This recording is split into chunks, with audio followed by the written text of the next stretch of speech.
예수님께서 주님과 저희들의 관계를 목자와 양의 관계로 이렇게 말씀을 하셨습니다. 예수님은 하나님의 나라의 영적인 비밀을 우리가 잘 이해할 수 있도록 주변 환경에서 일어나는 양치는 일이라든지 포도원의 농부가 그런 걸 돌보는 일이라든지 또 과수원에 열매를 맺는 일, 이런 우리 주변에 이해하기 쉬운 일들, 특별히 예수님은 당시 이스라엘에서 계시면서 그들에게 익숙한 장면으로 설명을 해 주시곤 하셨습니다. 주님께서 이제 우리들은 양이다.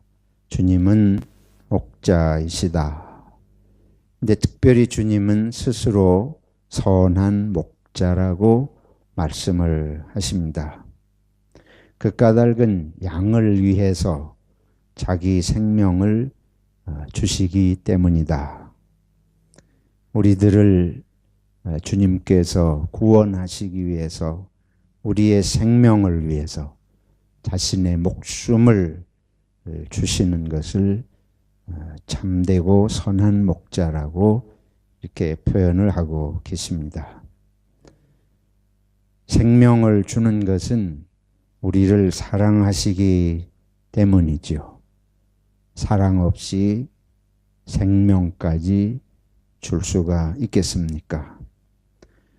왜 우리를 사랑하십니까? 생명의 본성이 사랑이기 때문입니다. 생명은 사랑이고 사랑이 생명입니다. 사랑이란 그래서 궁극적으로 생명을 주는 것입니다. 선이란 사랑이고 주는 것이고 결국은 생명을 주는 것을 선이라고 할 수 있겠습니다. 선이라고 하는 것은 나를 유익하게 하는 것이 아니라 타자를 유익하게 하는 것이 선이 아니에요? 우리가 타인을 유익하게 하는 타인의 생명을 살리는 그 일을 위해서 자신의 생명까지 주시는 것이 참 선이고 참 사랑인 것을 주님이 이렇게 말씀을 하십니다. 그래서 예수님은 세상에 오셔서 하신 일이 오직 한 가지예요. 생명을 살리는 일, 생명이 생명되게 하는 일. 그래서 육신을 질병을 고쳐주시는 일을 하셨습니다. 그것은 육신의 질병이 사람으로 하여금 생명을 생명답게 사는 일에 고통을 주기 때문에 질병을 고쳐 주셨습니다. 사람의 몸속에 들어가 사람을 괴롭히는 귀신을 내쫓아 주셨습니다. 사람이 인격의 존재인데 그 인격이 바르게 사람답게 존중스러운 인격으로 살지 못하도록 인간의 인격을 파괴하는 것이 사탄이기 때문에 귀신을 내쫓아 주셨습니다. 예수님께서 하나님의 말씀을 가르쳐 주셨습니다. 하나님의 나라의 비밀을 밝혀 주셨는데 그것은 하나님의 말씀이 사람이 받은 생명을 육체적인 생명뿐만 아니고 영적인 생명, 마음의 참된 생명이 하나님의 말씀을 따라 살 때에 그 생명이 풍성하고 행복한 삶을 살 수 있기 때문에 하나님의 말씀을 가르쳐 주신 것입니다. 그리고는 궁극적으로 우리에게 영생을 주시기 위해서 우리의 영생을 얻지 못하게 하는 우리의 모든 죄를 대신 지시고 십자가에 죽으심으로 영생을 주셨습니다. 그래서 오늘 말씀대로 예수님은 나는 선한 목자라. 그것은 내가 양을 위하여 내 목숨을 주기 때문이다. 주님은 우리의 목자가 되셔서 자신의 생명을 주시기까지 사랑하셨습니다. 주님은 우리들에게 모든 걸 다 주신 거예요. 우리가 원하는, 우리에게 소중하고 우리에게 가장 귀한 것을 위해서 모든 걸 다 주셨습니다. 그러면 우리는 양으로서 선한 목자 되신 주님과의 관계 속에서 우리는 또 어떻게 살아야 할 것인가?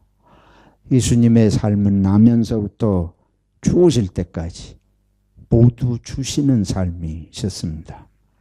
이제 우리에게 모든 걸 주신 주님에게 우리는 어떤 삶으로 그 받은 생명을 살아야 할 것인가? 오늘 우리 성경 말씀을 보면 양은 목자의 음성을 듣는다고 말씀하고 있습니다. 목자는 양을 생명이 풍성한 꼴이 풍성한 풀밭으로 인도하고 이리떼와 같은 양의 생명을 위협하는 맹수들로부터 보호하기 위해서 목자가 양을 보호하고 인도하지요. 그 양의 인도를 따라갈 때에 목자의 인도를 따라갈 때에 양은 풍성한 꼴을 먹게 되고 생명을 보호받게 되는 것입니다. 그래서 이것이 이 양이 목자의 음성을 듣는다. 이것은 하나님의 말씀을 가리키는 것입니다. 우리 양이 된 우리들은 하나님의 말씀을 따라서 살 때에 우리의 생명이 풍성해지고 우리가 또한 악한 사단의 영적인 세력으로부터 보호를 받을 수 있는 것입니다. 양은 목자의 음성을 들을 때에 비로소 양이고 풍성하게 생명을 누리게 되겠습니다. 그래서 양인지 아닌지 성경에 보면 그 염소와 양의 이야기도 예수님이 마태복음 25장에서 하십니다마는 양인지 염소인지를 구분하는 것은 아주 간단해요.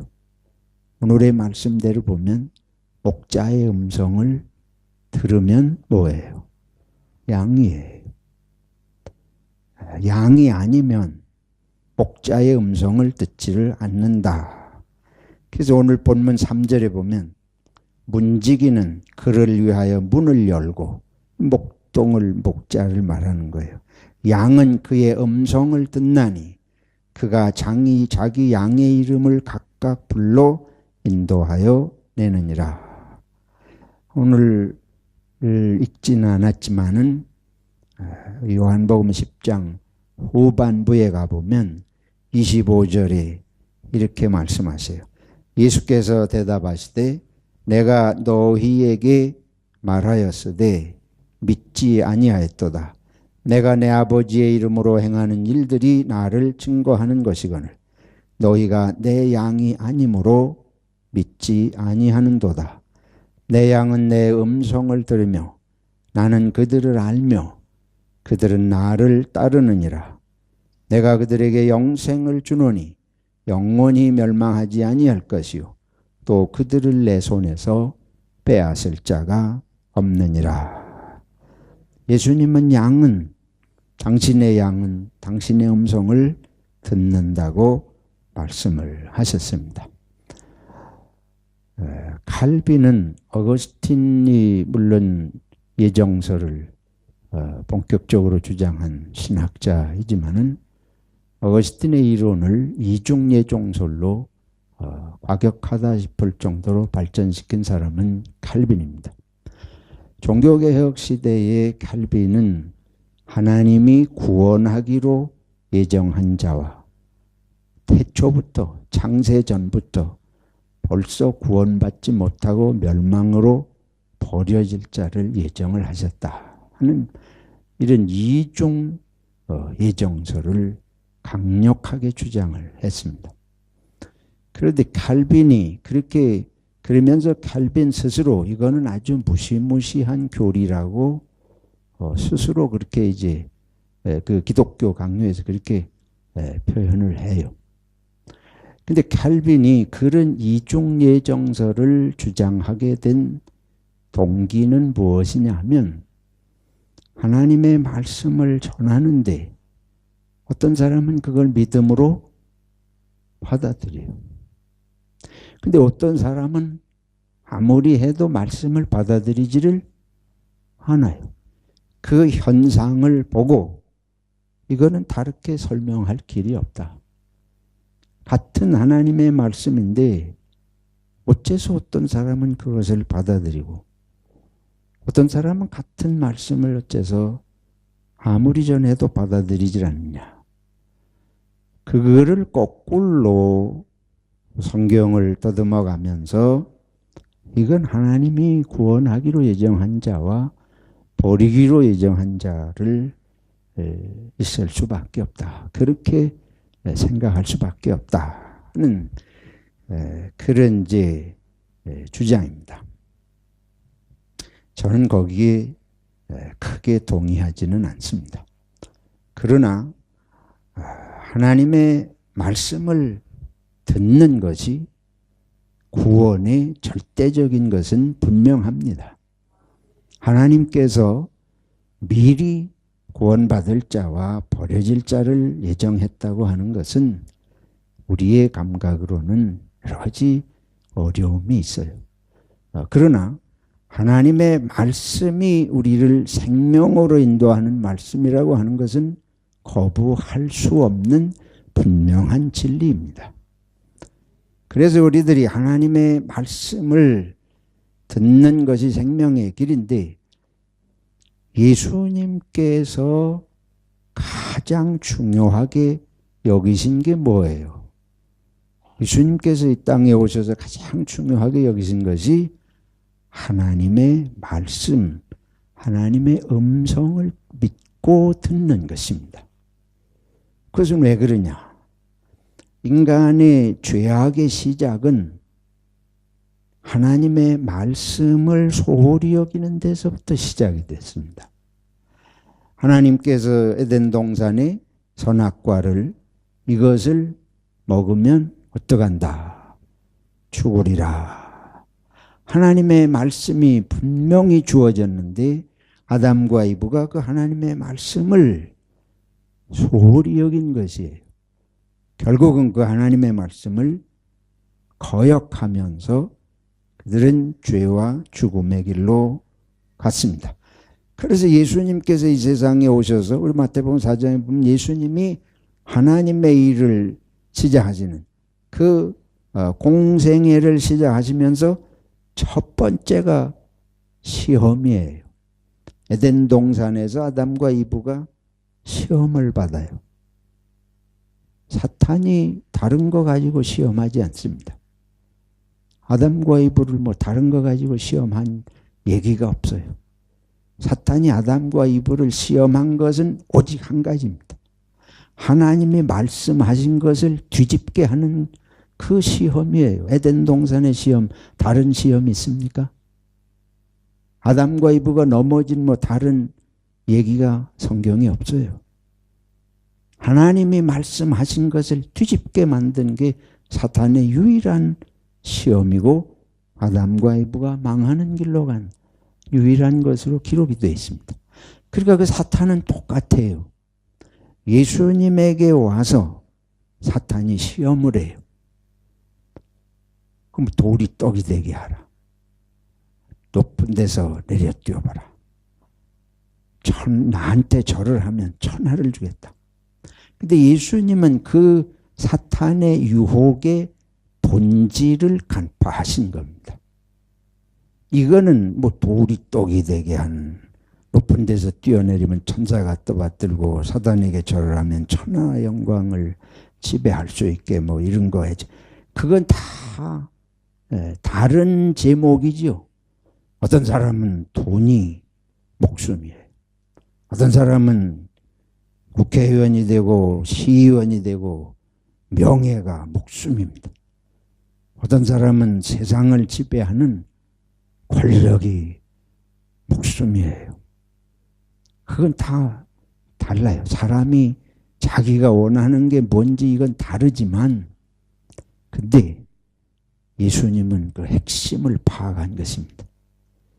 그게 문제가 아니고 이것은 결국은 하나님의 말씀을 거역하게 하는 데 목적이 있다.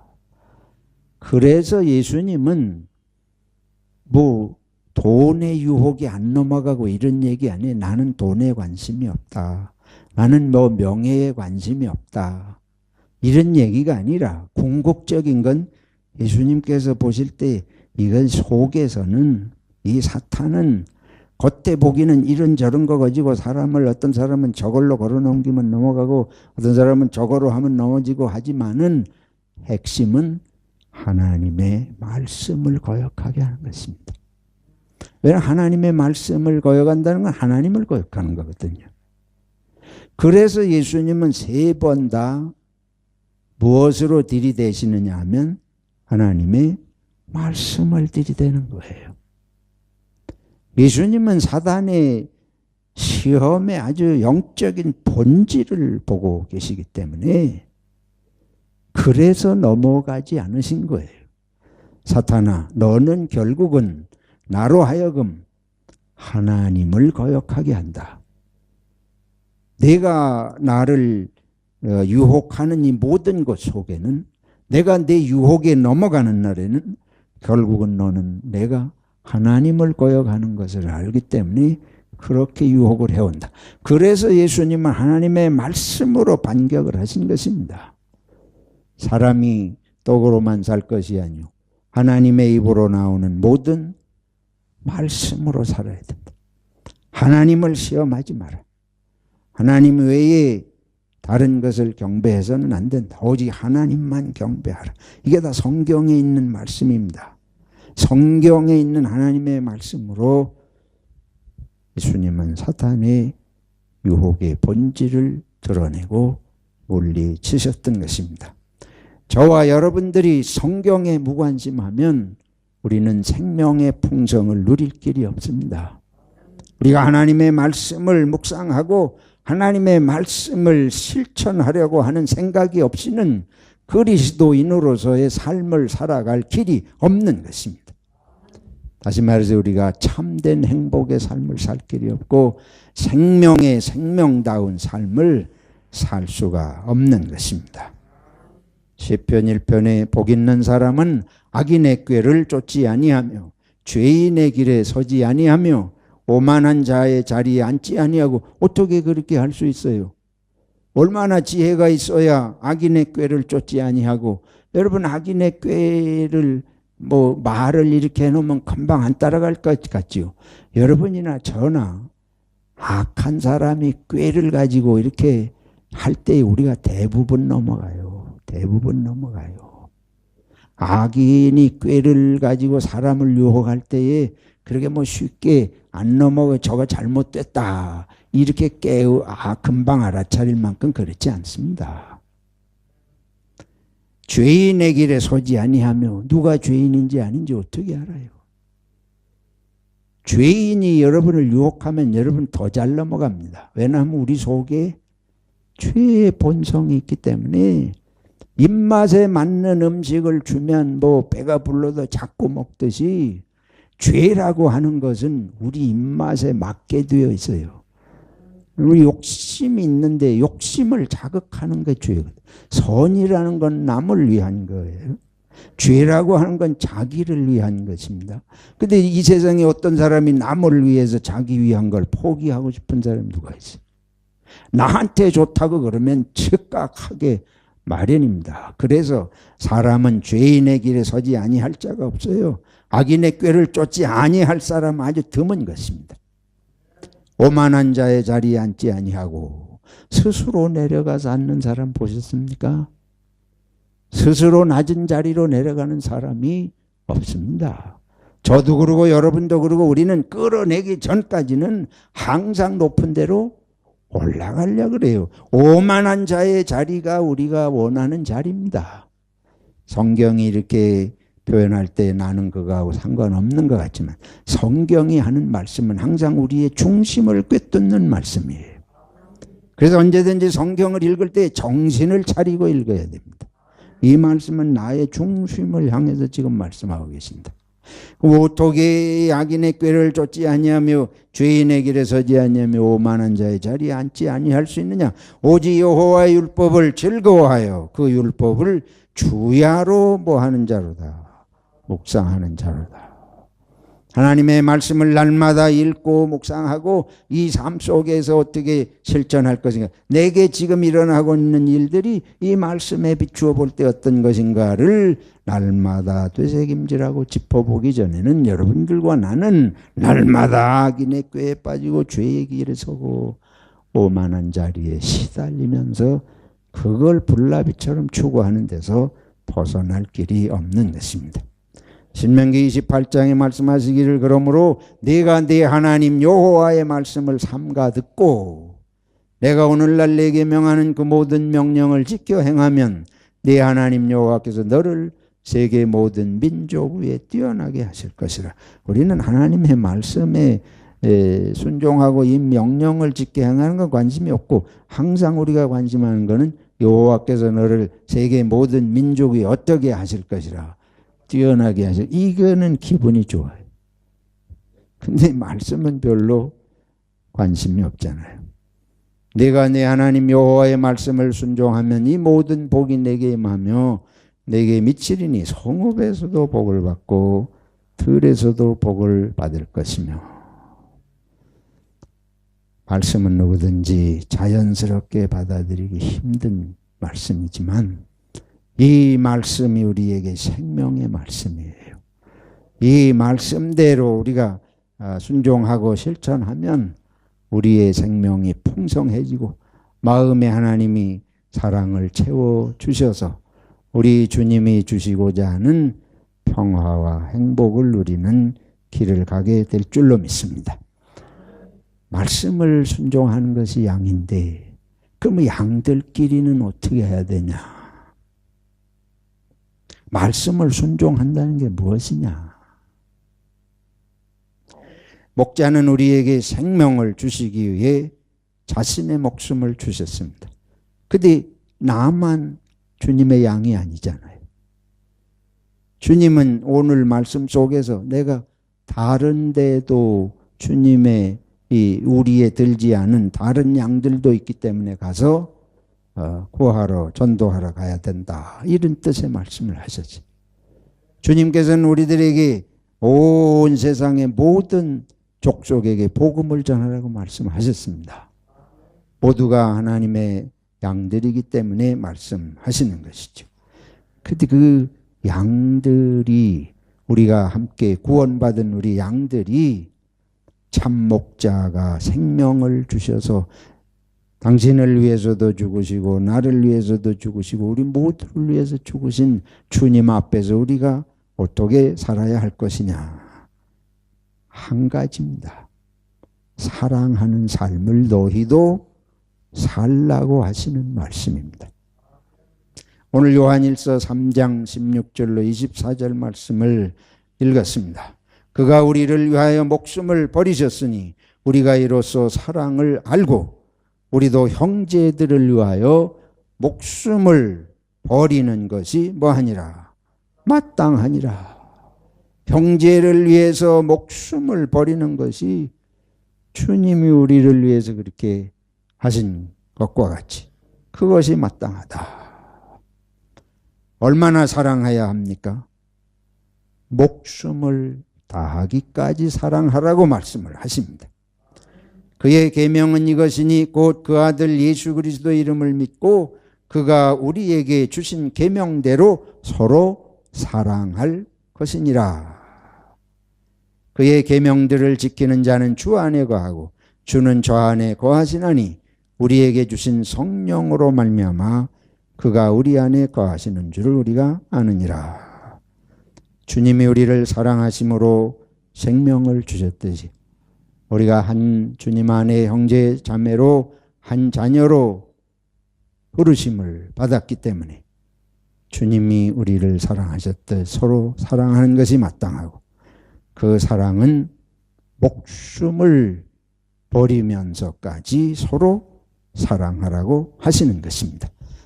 본래 생명은 사랑입니다. 이미 말씀드렸어요. 사랑의 본성은 생명의 본성은 사랑이다. 근데 이 좋은 말씀이 우리들의 삶 속에서 그게 실천이 됩니까?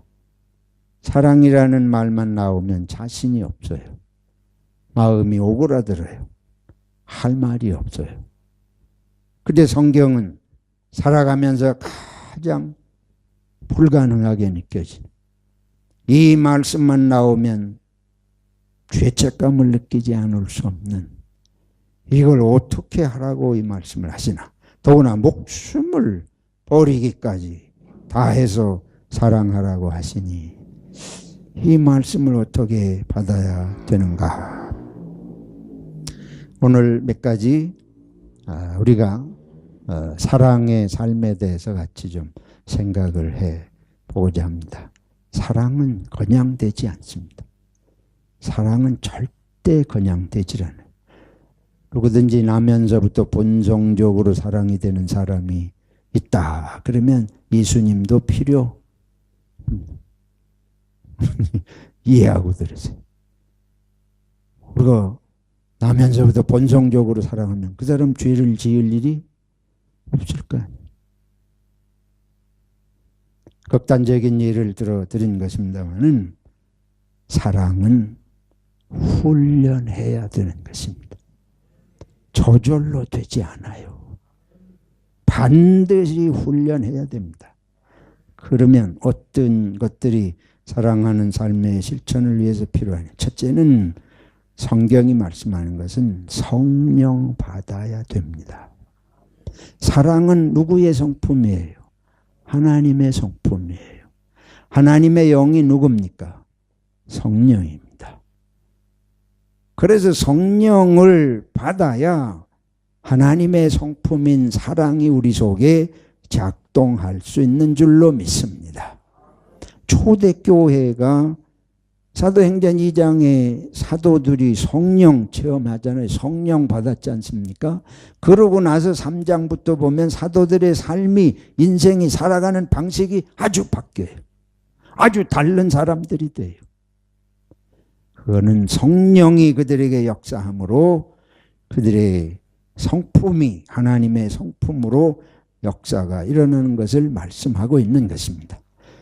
그 성경이 기록되어 있는 것은 우리도 성령을 받아서 하나님의 성품으로 살라고 그 말씀이 있는 줄로 믿습니다. 그래서 사랑은 불가능한 게 아니에요. 성령이 역사하고 성령이 충만하면 초대교인들처럼 뭐 할 수 있습니까? 사랑할 수 있습니다. 여러분과 제가 기도할 때마다 가장 중요하게 기도해야 할 것은 사랑을 기도해야 할 줄로 믿습니다. 사랑이 생명의 본질입니다. 돈이 우리를 행복하게 해주지 못해요. 일정 부분 만족할 수 있어요. 돈 있으면 어느 만큼 정도의 기분이나 만족이 있을 수 있죠. 근데 궁극적으로 돈 많다고 참으로 마음에 만족감과 행복이 있지는 않습니다. 그러나 사랑이 가득한데 행복하지 않은 사람은 없습니다. 여러분들도 젊은 시절에 연애를 해보셨을 거예요. 그 마음에 사랑이 싹 들 때에 온 세상이 뒤집어져도 문제가 안 돼요. 그거 하나가 그 공중을 떠서 날아서 사는 것 같잖아요. 우리 젊은이들 여기 연애하는 사람들 있으면 내 말이 공감이 될 거예요. 둘째로 우리들이 필요한 것은 예수님을 생각하는 것이에요. 매사에 예수님은 생명을 주셔서 우리를 사랑하셨는데 지금 이 일어나고 있는 일들 속에 양들 사이에 우리들 사이에 세상 삶을 살아가면서 일어나는 일이 수없이 많은데 특별히 우리 마음에 힘들고 고통스러운 일들이 일어날 때에 이런 우리들의 죄악된 본성을 예수님이 짊어지시고 죽으셨으니 그 주님을 생각하면 내가 이걸 어떻게 해야 되나 이 생각을 하는 것이. 이게 우리 예수 믿는 사람들이 달라지는 삶을 생각을 할 수 있는 유일한 중요한 사고의 변화입니다. 예수님이 하신 것을 생각하고 내가 예수님이라면 이걸 어떻게 해야 되나 이 생각 없이는 조금도 예수 믿는다고 다른 생각을 할 수 없어요. 우리가 세상 사람하고 뭐가 달라요? 예수님이 사신 삶을 생각하지 않고 달라질 길이 없는 거예요. 그러니까 우리는 매 순간 아까 시편 1편에서 주야로 무엇을 묵상하며 율법을 묵상하며 그러니까 우리는 주야로 누구를 생각해요? 예수님을 생각해요. 주야로 예수님의 십자가를 생각을 해요. 예수님께서 십자가에 당하신 고통받으신 이유가 무엇이고 십자가에서 말없이 도살장으로 끌려가는 어린 양같이 말없이 그걸 지고 가신 그 까닭이 무엇인지를 생각하면서 내가 예수님처럼 살 수 없을지 모르지만 생각이라도 그렇게 하면서 지금 이걸 어떻게 해야 되나 달라질 수 있습니다. 다르게 생각할 수 있습니다. 이것이 초대교회가 예수 그리스도를 그래서 사도들이 이 안전뱅이를 일으킬 때에 이 베드로와 요한이 우리 지난 수요일에 그 말씀 살펴봤는데 나사렛 예수 그리스도의 이름으로 뭐하라 일어나거를 지금 은과 금이 내게 없어요. 그런데 예수님이 어떻게 하실까? 지금 예수님이 이 자리에 계시고 함께 계시고 가신다면 어떻게 하실까? 그 생각을 하니까 예수 그리스도의 이름으로 일어나 걸어나 한 거지 무슨 사도들이 무슨 마술을 한 거예요? 예수님이 어떻게 하시는지를 생각하는 이게 생겼기 때문에 강력한 그 믿음으로 그렇게 할 수 있었던 것입니다. 그리고 그 제자들이 그렇게 해서 이 환자가 살아났잖아요. 그런데 이거 보고 이 바리새인들 무슨 제사장들이 와가지고 난리를 하지 않습니까? 근데 사도들이 뭐라고 해요? 누가 이렇게 하셨다? 예수님이 하셨다. 우리가 한 것이 아니고 누가 하셨다? 예수님이 하셨다. 항상 저와 여러분이 항상 예수 그리스도를 생각하는 마음으로 하면은 놀라운 일이 우리 삶에서 일어날 줄로 믿습니다. 사랑할 수 있습니다. 10번에 한 번만 해도 기적입니다. 맨날 사랑하지 못한다고 낙심할 것이 없어요. 10번에 10번을 왼수 갚으려고 생각하는 사람이 10번에 한 번만 예수의 이름으로 용서할 마음이 생겨도 이건 기적인 줄로 믿습니다. 근데 왜 그걸 우리가 포기합니까? 예수 그리스도는 죽기까지 하셨는데 우리들에게 그런 삶을 살도록 말씀하시는 것입니다. 셋째는 저와 여러분이 그 사람을 사랑하지 않으면 그 사람은 죽습니다. 사랑이 생명이라고 말씀드렸어요. 사람이 속에서 생명력이 풍성해지는 건 무엇을 느낄 때입니까? 사랑을 받을 때예요. 사랑받지 않고 마음이 생명스럽게 되는 경우는 절대 없습니다. 생명의 풍성함은 오직 사랑에 있습니다. 내가 그 사람을 사랑하지 않고 자꾸 미워해 보세요. 그 사람은 반드시 죽습니다. 반드시 죽어요. 몸은 살아있을지 모르지만 그 사람 죽어요. 그러니까 나는 뭐 하는 사람이에요? 죽이는 사람이에요. 사랑하지 않는 것은 살인하는 것을 기억해야 됩니다. 심장이 뛰지 않으면 몸이 죽잖아요. 내가 사랑으로 살지 않으면 하나님께서 생명을 공급하도록 나를 보내셨는데 누군가가 나로부터 그걸 받지 못함으로 그 사람의 영혼이 죽어갑니다. 그리고 그가 죽으면 누구도 죽어요. 나도 죽어. 내가 사랑하지 않고 미워하는 마음이 누구부터 죽입니까? 나부터 죽는 거예요. 사랑하지 않으면 여러분이 먼저 죽습니다. 여러분이 죽었기 때문에 썩은 부패된 병균을 이웃에게 자꾸 옮겨서 이웃이 병들어서 죽는 것입니다. 수류탄을 터뜨려요. 수류탄이 안 터지고 남을 죽이는 수가 있어요. 폭탄이 저부터 터지는 거 아니에요? 그렇잖아요. 여러분과 제 마음 속에 폭탄을 안고 살면 누구부터 죽겠습니까? 나부터 죽는 거예요. 내 미운 마음이 나를 죽인 것입니다. 그리고 미운 마음이 죽은 상태를 말하는 것이에요. 그러니까 내 속에서 자꾸 이걸 이 성령의 충만함이 그래서 필요하고 예수 그리스도로 생각을 바꾸면서 하지 않으면 내가 죽은 마음이다. 미움이 자꾸 샘솟듯 솟아나면 내 마음은 썩고 죽고 냄새난다. 맞습니까? 예수 그리스도를 믿고 그의 말씀을 묵상하고 성령을 받아야 하는 이유는 이 내 썩고 오염된 마음이 살아날 길이 바로 거기에 있기 때문에 그렇습니다. 그러면서 이제 생각이 바뀌어가지고 이게 내가 자꾸 미워하면 내가 썩는구나.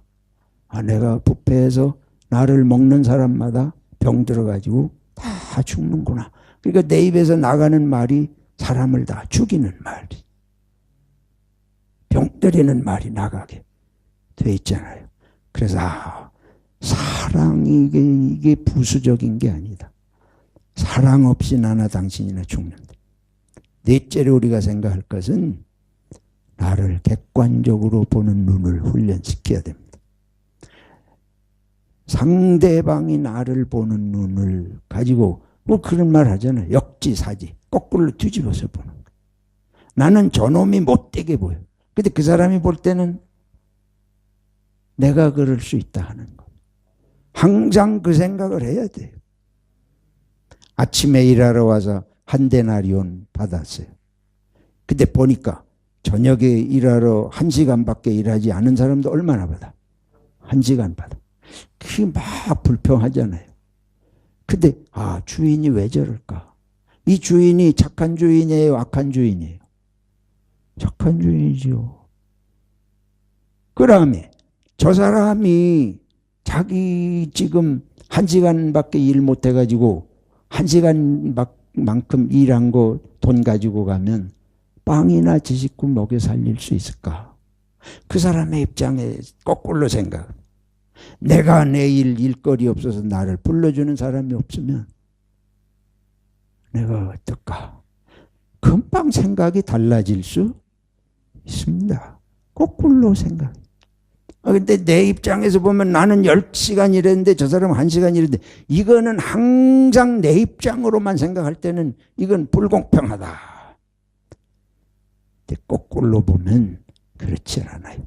거꾸로 보면 다른 사람의 입장에서 보면 다르게 보일 수 있습니다. 근데 그걸 내가 어떻게 다 알아요? 그러니까 기도하는 하나님, 저 사람이 입장이 뭔지 볼 수 있는 눈을 열어주십시오.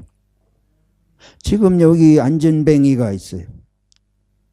돈도 없는데 이 사람이 염치도 없이 맨날 여기 앉아가지고 이렇게 눈을 뚫어지게 날 쳐다보면 내가 어떡하란 말이냐. 그게 아니고 이 사람의 입장에서 이 거지 안전뱅이의 마음이 내 속에 들어오니까 예수 이름을 생각하게 되고 예수님이 뭔가 해주셔야 되지 않나 절박해지고 이 훈련이 필요해. 처음에 말씀드린데 이렇게 생각하는 훈련이 필요하다는 거예요. 이 연습이 없이 저절로 그렇게 되지 않기 때문에 이걸 거꾸로 생각하는 훈련을 자꾸 하라는 말입니다. 부부지간에 남편이 자꾸 이제 뭐 그러면 아내가 잠시는 맞아, 당신 말이 맞아요. 그 못된 놈이구만. 그렇게 해줘야지 우선. 응? 그걸 정면으로 들여받아가지고 당신이 틀렸어. 이러면 믿거라고 옆에 애한테 얘기를 했는데 그냥 그러면 아내도 미울 거 아니에요. 그렇잖아요. 그건 지혜로운 방법이 아니에요. 그러니까 일단은 공감을 해야 돼요. 남편이 지금 속이 상해가지고 가슴이 부글부글 끓는데 그거다 대놓고 그런 식으로 생각하니 이래만 가지고는 안 돼. 그걸 공감을 하고 실제로의 마음이 불편한 거니까 그걸 공감을 해주고 그런데 옆에 있는 사람의 책임이 있습니다. 그거 공감만 하는 것으로 끝나는 건 아니에요. 근데 우리가 옆에 있기 때문에 객관적으로 볼 수 있는 게 조금 더 나아요. 여러분 바둑을 두거나 장기를 두면 두는 사람 눈에는 안 보이는데 옆에 있는 사람 눈에는 길이 환히 보이는 거예요. 그래가지고 뭐를 둔다 그래요? 훈수 둔다. 훈수는 뺨을 맞아가면서도 훈수를 둔대. 내 눈에 보이는데 왜 저게 안 보이냐. 근데 그렇게 훈수를 무식하게 두면 뺨을 맞는 것이고 이것도 연습이 필요해요. 훈련이 필요해요. 내가 어떻게 적절히 훈수 둘 수 있는지를 기도하시기 바랍니다. 하나님께서 지혜를 주실 것이에요. 근데 모든 사람은 반드시 훈수 두는 사람이 필요해요. 우리의 참된 훈수는 누구로부터 옵니까? 목자 되신 예수님은 참 우리들의 생명의 길로 인도하시니까.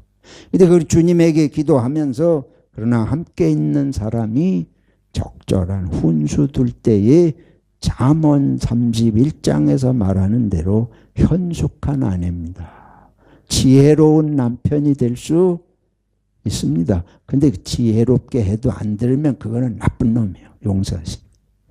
마음이 너무 상해 있고 너무 강팍하면 아무리 지혜롭게 해도 안 돼. 무서운 상태에 이르는 것입니다. 다섯 번째로 시간이 많이 가니까는 지금은 해로울 것 같지만 길게 보는 마음을 가져야 돼. 하나님은 합력해서 무엇을 이룬다? 선을 이룬다. 하나님은 반드시 선한 목자이시기 때문에 반드시 선한 결과로 인도하실 줄로 믿습니다. 그 믿음이 필요해요. 내가 인내하면서 그 하나님이 선을 이루시는 것을 보아가는 믿음의 눈으로 인내하고 기다려야 됩니다. 내가 미리 쏟으면 다 엎질러. 그래서 좋은 결말이 올 수 있는 걸 뒤집어 가지고 이거는 꼭 과일 익기 전에 따가지고 먹지도 못하고 버리는 거하고 똑같습니다. 절대적인 믿음이 필요해요. 인도하심 하나님으로 내가 할 수 없는 건데 내가 원수 갚을 일이 아니고 원수 갚는 걸 누구에게 맡기라? 하나님께 맡기라. 그러면 하나님은 내 원수도 갚아주시고 그 사람도 살 길로 인도하실 수가 있어요. 근데 내가 원수 갚으면 그 사람 죽이고 나는 감옥 간다고. 이거 둘 다 망하는 거예요. 근데 시간 속에서 하면 하나님에겐 묘책이 반드시 있습니다. 이걸 믿고 그걸 믿은 사람의 역사가 성경에 기록된 게 요셉의 역사예요. 요셉의 역사는 창세기 37장부터 45장까지 가서 읽어보시기를 바랍니다. 마지막으로 한 말씀 나눌 것은 물질을 주는 훈련을 해야 됩니다. 세상의 대부분의 원수는 뭐 때문에 생기는가 하면 물질 때문에 생겨요. 왜 갑자기 사랑을 얘기하다 물질을 얘기하느냐. 오늘 본문을 보세요. 오늘 요한일서 뭐라고 그러세요? 누가 이 세상 재물을 가지고 형제의 궁핍함을 보고도 도와줄 마음을 막으면 하나님의 사랑이 어찌 그 속에 거할까 보냐. 자녀들아 우리가 말과 혀로만 사랑하지 말고 오직 행함과 진실함으로 하자. 근데 우리가 주면 손해보는 것 같잖아요. 어떤 때는 내가 알아서 준 것도 아니고 사기당하고 뺏길 때도 있어요. 근데 그때의 마음을 고쳐먹는 거예요. 아, 저 사람에게 주게 하나님이 하셨다. 또는 나에게는 필요 없어서 떠나가게 하셨다. 이 말은 그렇지 어디 그게 쉽습니까? 이 사실인데요. 근데 성경에 뭐라 그러신가 하면 누가복음 6장 38절에 주라 믿습니다. 주라 그리하면 차고 넘치도록 흔들어 차고 넘치도록 채워주신다. 누가? 하나님. 한번 실천을 해보세요. 실천해보고도 안 되면 이 성경 소용없다. 그걸 내가 보장하겠습니다. 이게 예수 믿지 마세요. 성경 읽지 말고. 근데 나는 성경을 나는 믿습니다. 나는 성경 말씀대로 하면 성경 말씀대로 이루어 주실 줄로 믿습니다. 오늘 여기 본문에도 분명히 그래요. 우리 요한복음 10장 읽은 말씀도 이와 같은 사랑의 삶으로 우리들이 살 때에 무엇이든지 하나님께서 들어주신다고 예수님이 분명히 약속하셨습니다. 저 여러분이 성경을 읽지 않기 때문에 성경을 하나님의 말씀을 오늘의 삶 속에 이것이 역사하는 말씀으로 생각 안 하고 다 내집어 던지기 때문에 우리가 예수 믿는 사람으로서 인내도 못하고 말씀의 실천도 못하고 그러니까 뭘 못해요? 체험을 못하니까 간증할 게 있어야지.